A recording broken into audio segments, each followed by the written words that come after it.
Bonjour, bonjour ou bonsoir chers compatriotes. Voilà, nous nous retrouvons encore ce soir. Comme d'habitude, je pense que j'apparais tous les jours. Si je n'ai pas le temps, je vous jette un short d'une minute. Et voilà, et les jours se succèdent comme d'habitude. Voilà. C'est un flash informatif. Je vous en ai déjà parlé dans ma vidéo précédente d'aujourd'hui. Alors, Paul Kagame a eu sa réponse. Le président de la République a répondu. Il a également recadré les diplomates qui représentent leurs pays respectifs. Voilà, Paul Kagame n'a eu que ses yeux pour pleurer, chers compatriotes. Voilà, et j'ai consulté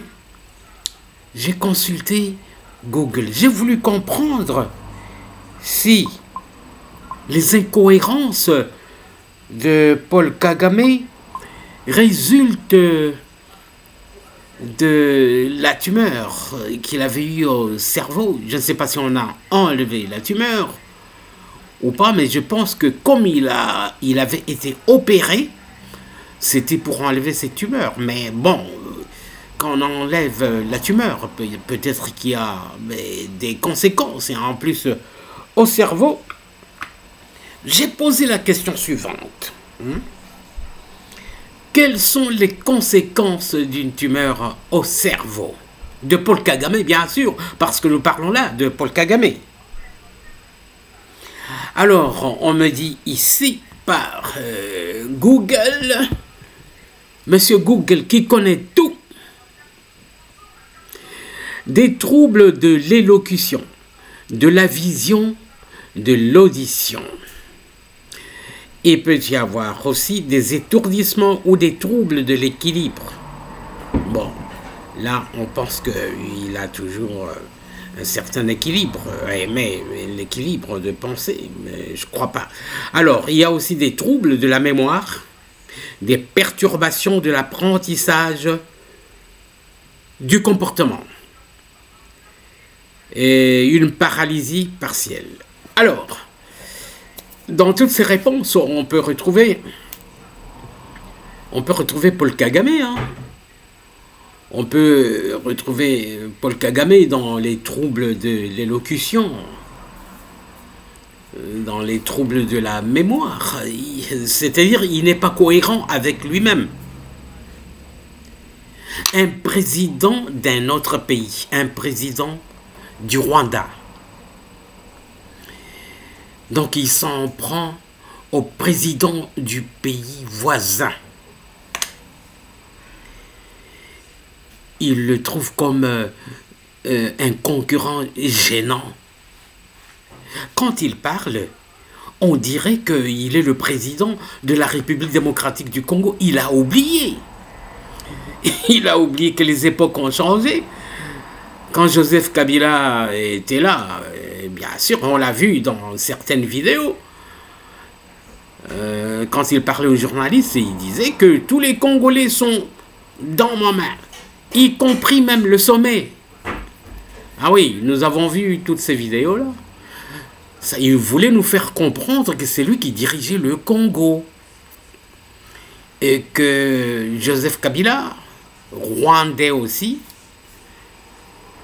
peut-être son neveu, comme on le dit, que c'était une sorte de gouverneur général. Les Rwandais nous avaient infiltrés jusqu'au sommet.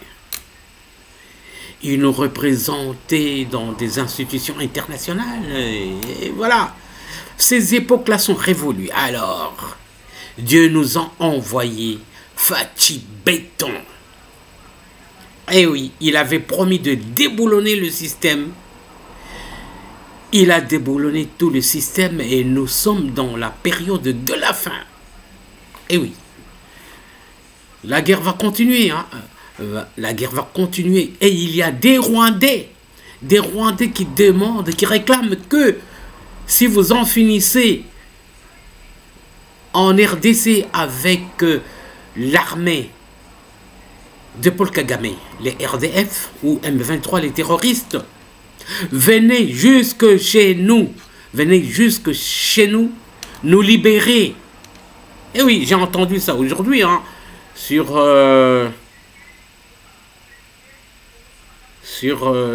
Congo Flash ou quelque chose, Flash comme ça, oui. Voilà, j'ai suivi les débats.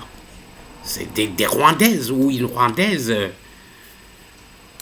qui parlait, qui réclamait que l'armée congolaise continue jusqu'au Rwanda pour libérer les Rwandais du joug de la dictature de Paul Kagame. Il est malade. Il est malade. Il est incohérent avec lui-même. Il se prend pour président de la RDC ou un ex-président qu'on a détrôné. Il insulte le président d'un autre pays.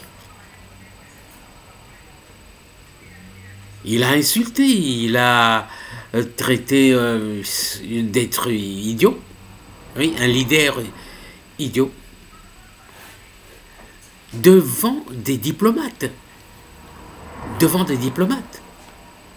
Ce n'est pas normal.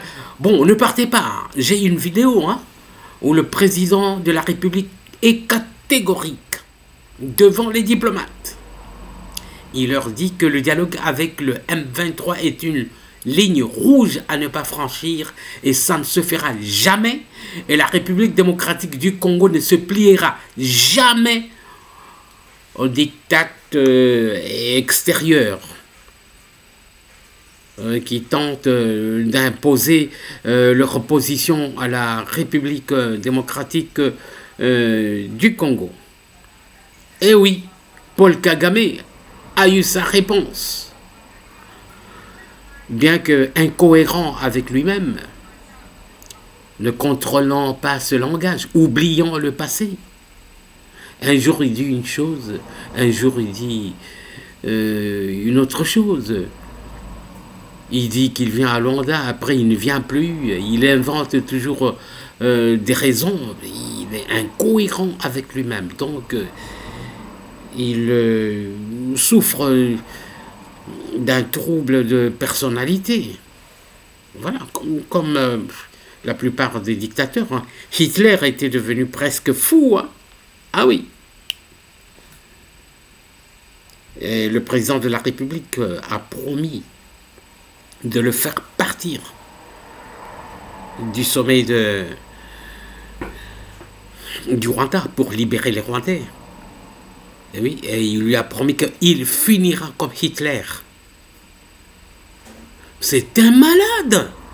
Il dit que le problème de la République démocratique du Congo, pour lui, c'est une vie, c'est une question de vie ou de mort. Vous avez entendu? Une question de vie ou de mort. Suivez les sorties de Paul Kagame, son discours là, devant, s'il faut appeler ça un discours, devant les diplomates. Il est dit, nous avons tous regardé. Consultez sur YouTube, vous allez trouver. Avec HK Today, Honoré Kabongo, ou Jean-Claude Moubenga, vous allez entendre ça. Ou Chancela Tchala, vous allez entendre ça, chers compatriotes. Eh bien, je vous ai dit que c'est un flash. Bon, pour vous faire écouter la décision catégorique du président de la République. Et également, c'était pour vous faire comprendre que Paul Kagame a eu ce qu'il voulait. Suivez ou suivons. Mais permettez-moi d'être parfaitement clair. La République démocratique du Congo ne se soumettra jamais aux pressions d'acteurs extérieurs tentant d'imposer des conditions contraires à nos intérêts et à notre souveraineté. Nous ne cesserons de réaffirmer notre position. Le dialogue avec un groupe terroriste comme le M23 est une ligne rouge que nous ne franchirons jamais. Toute tentative de normaliser ou de légitimer ces criminels constitue une insulte à la mémoire des victimes et un affront aux principes fondamentaux du droit international. Mais permettez-moi d'être parfaitement clair. La République démocratique du Congo ne se soumettra jamais aux pressions d'acteurs extérieurs tentant d'imposer des conditions contraires à nos intérêts et à notre souveraineté. Nous ne cesserons de réaffirmer notre position. Le dialogue avec un groupe terroriste comme le M23 est une ligne rouge que nous ne franchirons jamais. Toute tentative de normaliser ou de légitimer ces criminels constitue une insulte à la mémoire des victimes et un affront aux principes fondamentaux du droit international. Voilà, chers compatriotes, vous avez entendu vous-même. Donc c'est niet, niet. La guerre continue jusqu'au bout parce que les diplomates ne veulent pas sanctionner.